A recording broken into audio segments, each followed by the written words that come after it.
دکھ جس سے انسان متاثر ہوتا ہے، اس کی ایک قسم وہ ہے کہ جو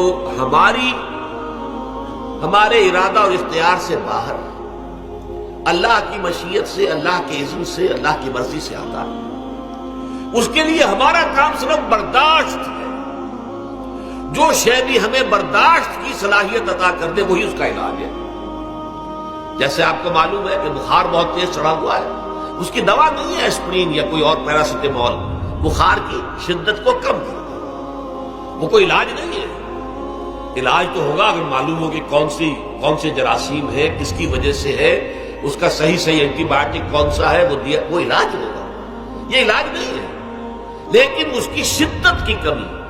اور اس کے اندر جو احساس ہے جھیل جانے کا، وہ انسان کے لیے آسان ہو جاتا ہے۔ یہی مضمون آیا ہے سورہ حدید میں بھی، ما اصاب من مصیبت فی الارض ولا فی انفسکم، یہاں کھول دیا اس مضمون کو۔ میں نے عرض کیا تھا نا کہ یہ آفت سماوی بڑے پیمانے پر بھی ہو سکتی ہے، زمین میں یعنی زلزلہ آ گیا، فلڈ آ گیا، طوفان آ گیا، ولا فی انفسکم، خاص تمہاری جان میں، تمہیں بخار ہو گیا، تمہیں ٹی بی لگ گئی، تمہیں کوئی اور بیماری آ گئی، تمہیں کینسر ہو گیا، معاذ ہوتا ہے، آخر ہوتا ہے۔ دنیا میں انسانی زندگی کے ساتھ یہ ساری چیزیں لگی ہوئی ہیں، لیکن یہ چیزیں ما اصاب من مصیبت فی الارض ولا فی انفسکم،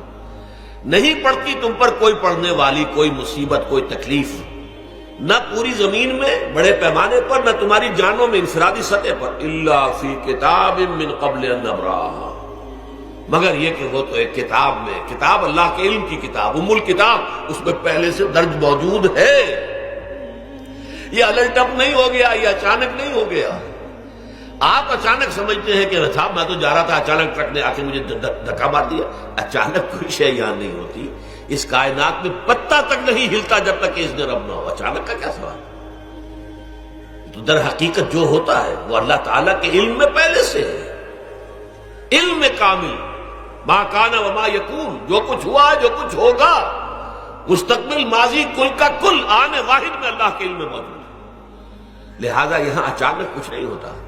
جو بھی آیا ہے اللہ کے علم سے آیا، اور یہ پہلے سے اللہ کے علم کے اندر موجود تھا، لکھا ہوا تھا، الا فی کتاب من قبل ان نبراها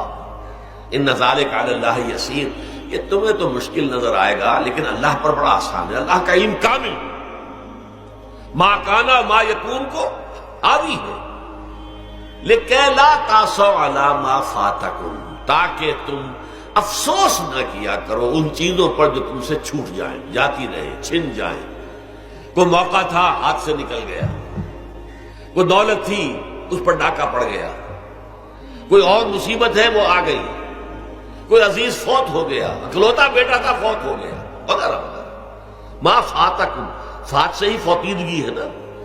جو شے بھی نکل جائے، چلی جائے، ہاتھ سے جاتی رہے، چاہے وہ کوئی آپ کا عزیز تھا جو فوت ہو گیا تو آپ کے ہاتھ سے نکل گیا، یا کوئی مال تھا جو آپ کے قبضے سے نکل گیا، ڈاکہ پڑ گیا، چوری ہو گئی، نقصان ہو گیا کاروبار میں بہت بڑا، اس پر افسوس نہ کیا کرو۔ اگر افسوس کرو گے تو اس کا مطلب کیا ہوگا کہ تمہیں اللہ پر اعتماد نہیں ہے، یا تم سمجھتے ہو کہ اللہ کے سوا بھی کوئی ہے تو یہ کام کر سکتا ہے۔ کائنات میں تو ایک ہی کی مرضی چلتی ہے، وہ ہے اللہ۔ لہذا اگرچہ وہ کسی کے ذریعے سے تکلیف آپ کو پہنچی ہے، کسی نے آپ کو پتھر مارا ہے، وہ پتھر ہو سکتا ہے آپ کو نہ لگتا، لگ گیا ہے تو اللہ کے فیصلے سے لگا ہے، اس کا باپ بھی نہیں پتھر مار سکتا آپ کو اگر اللہ کا اذن نہ ہو۔ لہذا آپ پتھر مارنے والے کو بھی مجرم سمجھیے، ٹھیک ہے، اس سے بھی قصاص لینے کا آپ کو حق ہے، لیکن یہ جان لیجئے کہ جو آیا ہے پتھر وہ اذن رب سے آیا ہے۔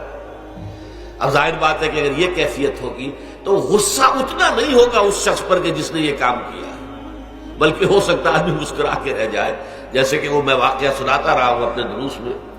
کہ ایک درویش مرش آدمی جا رہا تھا، جو رب کرے سو ہو، جو رب کرے سو ہو، جو رب کرے سو ہو، کسی شخص نے پتھر اٹھا کر دے مارا، اس کے سر پہ لگ گیا کہ اس نے پیچھے پلٹ کر دیکھا کس نے مارا ہے، اس نے کہا مجھے کیا دیکھتے ہو، جو رب کرے سو ہو،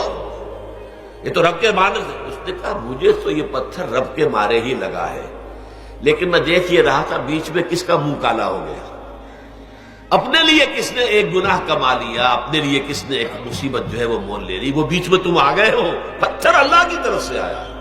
لیکن اس کا عذاب، اس کا وبال تم پر آ جائے۔ بہرحال یہ تو میں نے عرض کیا آپ کے سامنے، وہ چیزیں کہ جو آ جاتی ہیں، وہ تکالیف و مصائب جو اللہ کی طرف سے من جانب اللہ ہے، اس میں آپ کسی کو مورد الزام نہیں